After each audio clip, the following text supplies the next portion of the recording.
And they left this episode that happened to me in Kandersteg out of the movie because the ski jump centre in Kandersteg comprised of a 30, 60 and 90 metre ski jump.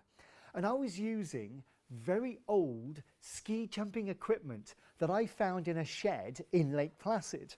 And this old equipment was a very old pair of jumping skis, a very old jumpsuit, and I had this old helmet. And this helmet was so old, it didn't have a buckle, but I used to tie it on with a piece of string. Now that was okay when I was jumping on the 30 metre, and it was okay when I moved up to the 60 metre. But I started having problems when I moved up to the 90 metre, because I was on the 90 metre one day, and it was my turn to go. And I sat at the top, I started coming down the jump, picking up speed. I got to the takeoff, and I put so much force and power into that takeoff that the string on my helmet snapped. And as I was flying through the air, my helmet fell off. And you know, it was the biggest mistake of my life. I really should have held on to that helmet because I jumped 37 metres, but my helmet jumped 98.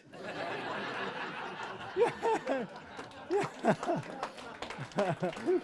Yeah. And when this was happening, I was jumping alongside the Italian national jumping squad, and one of the jumpers came over to me. He was quite a young guy, and he said, "Eddie, please, you can't keep jumping with this helmet. It's too dangerous. Have this." And they gave me almost a brand new helmet and goggles. Oh, it was great. A pair of goggles that I could actually see out of, and a helmet with a proper buckle, and it stayed on my head. And it gave me the confidence to jump just that little bit better.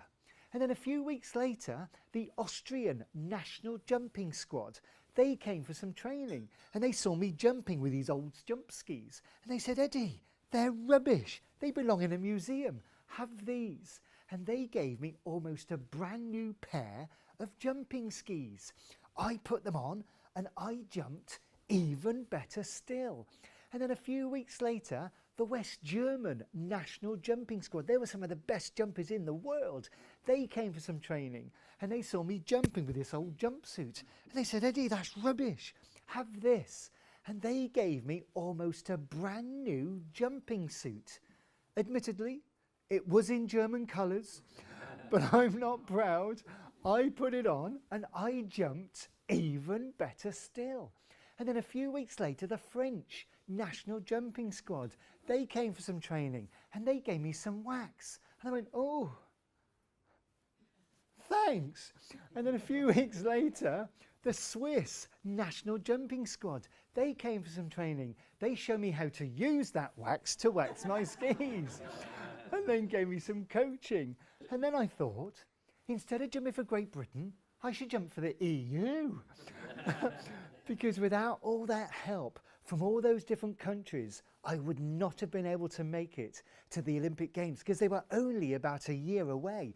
And not only did they give me all this equipment, but they used to go back to their hotels at lunchtime. And when they came back jumping in the afternoon, they used to bring me ham rolls, cheese rolls, bananas.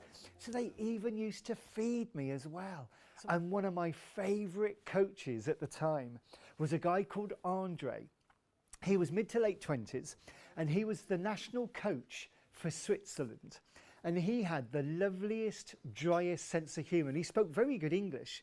And he came over to me one day and he said, "Eddie, there's only one thing wrong with your ski jumping." I went, "Really?" I said, "Because I'd only been jumping for about 4 months." I said, "What is it?" And he said, "You land too close to the takeoff." Yeah.